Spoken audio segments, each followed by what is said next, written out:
Hola otra vez fanáticos del locuendo.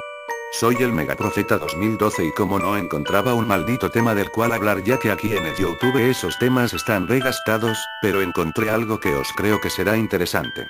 Este tema es sobre las leyendas de seres misteriosos y con eso no me refiero al pie grande, el chupacabras, el monstruo del lago Ness u otras esas mierdas, con seres misteriosos me refiero a asesinos, psicópatas o violadores que misteriosamente algunos no tienen rasgos de ser humanos. Bueno, con el transcurso del vídeo sabrán a qué me refiero. Ahora les mostraré la primera leyenda denominada los falsos médicos. Pascual Colombo. La leyenda del falso médico. Esta leyenda ha circulado por el país de Buenos Aires durante mucho tiempo, e incluso hoy en día no se ha logrado comprobar si esta leyenda es real o no. Ahora les narraré de qué va la historia. En los pasillos del hospital de clínica se esconde una historia oscura. Una historia de frustración, locura y venganza. Es el mito de Pascual Colombo, quien sin ser médico operaba pacientes mientras dormían en la noche. Colombo había llegado a la ciudad de Buenos Aires proveniente de una provincia del norte para cumplir su gran sueño: convertirse en un médico reconocido. Obligado a trabajar para sobrevivir, el joven empezó a dejar de lado el estudio. Esto lo llevó a reprobar los exámenes una y otra vez. Sin embargo, nunca dejó de intentarlo. Hasta que un día todo cambió. Un llamado desde su provincia natal le informaba que su madre había muerto. La razón de la muerte: una explosión de vesícula. El joven nunca se perdonó no haber llegado a ser médico para ayudar a su madre, y esto le causó una gran depresión y una gran rabia. Desequilibrado, Colombo abandonó todo y comenzó a frecuentar el hospital de clínicas, donde refugiado en la oscuridad de la noche operaba de vesícula a los pacientes que indefensos descansaban en las salas de internación.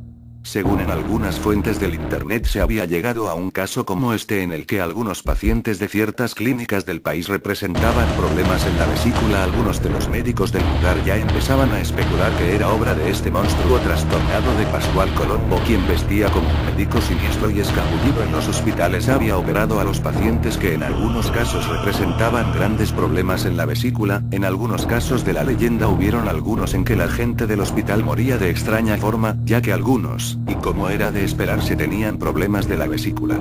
Esta leyenda del falso médico no es la única ocurrida, ya que desde más antes se habían dado reportes sobre médicos falsos los cuales se hacían pasar por verdaderos médicos. Pero este de Pascual Colombo va más allá de los límites. De este falso doctor nunca se comprobó la leyenda, nadie afirma con certeza la existencia de Pascual Colombo. Hay muchas versiones de la leyenda, pero esta es la más destacada. Algunos opinan de que esto fue una invención de uno de los médicos, ya que fue hecho para meterles miedo a los pacientes y hacerles creer que había un retrasado mental merodeando los hospitales, y eligiendo a sus víctimas para hacerles operaciones que no necesitan, y en fin y al cabo llevarlos a la muerte. Mirando de otro lado a la leyenda, muchos médicos de hoy en día se han hecho pasar por estos, recomendándoles a sus pacientes montones de medicamentos los cuales no necesitan. Para mí algo sí es seguro. En mi opinión, yo creo que Pascual Colombo existió, y que todavía anda recorriendo el país y quién sabe para qué, pero es muy obvio saber qué quiere o no. ¿Leyenda urbana o realidad? Nadie lo sabe. Bueno, ya no quiero asustarlos más, vamos con otra leyenda. El misterio de los sacaojos. Esto ocurrió hace ya un tiempo, por el año 1988, un martes 29 y un miércoles 30 de noviembre. Fue en ese año en la que cientos y miles de madres y familias de Villa El Salvador y de otros sectores populares de Lima empezaron a ir a los colegios de sus hijos y a sacarlos con gran desesperación y muy aterradas. Los hijos de las madres, confundidos y de no poder explicarse por qué tantas madres venían a la escuela y se llevaban con tanta desesperación a sus hijos además de estar llorando. La razón fue una de las siguientes: los sacaojos.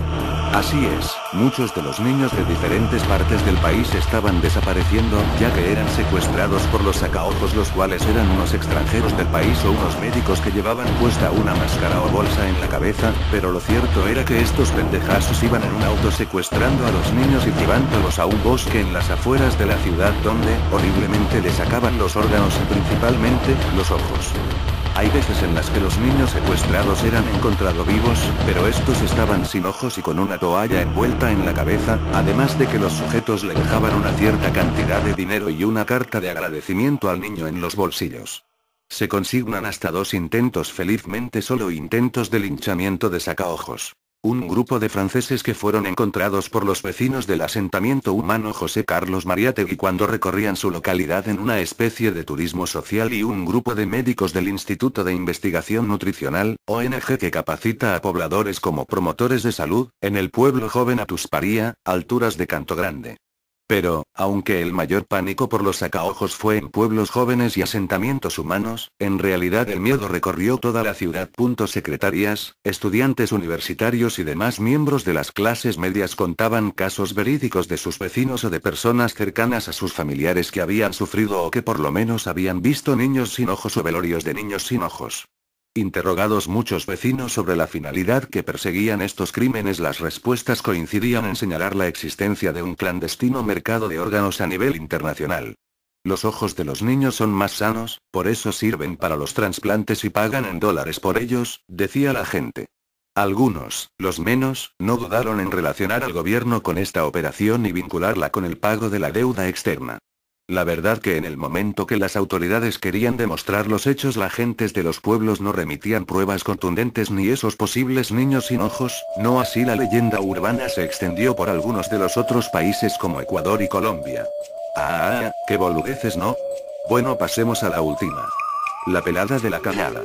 En Córdoba, Argentina, es un lugar de muchas leyendas, y una de las más destacadas es la que habla de un fantasma que aparecía por la cañada cuando el Calicanto era un paredón siniestro, construido en 1671, que después se lo llevó el progreso. En el centro de aquella ciudad se desarrolla la cañada.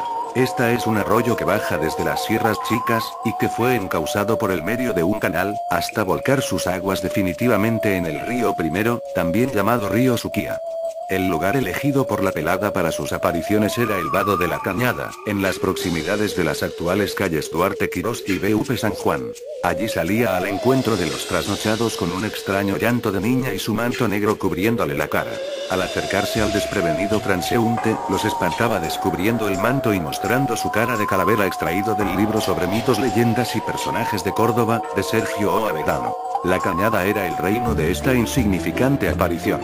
Los vigilantes que solo se aventuraban a rondar a caballo y yendo por lo menos de a pares, siempre tenían alguna excusa para no pasar por la cañada.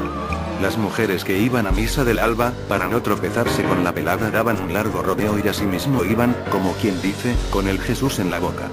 Los vigilantes, que solo se aventuraban a rondar a caballo y yendo por lo menos de a pares, siempre tenían alguna excusa para no pasar por la cañada, con lo que tácitamente eludían el mal encuentro y atendían con más regularidad el servicio en otros parajes, ya que por los dominios de la pelada no había bravo fresco o borracho que se aventurase.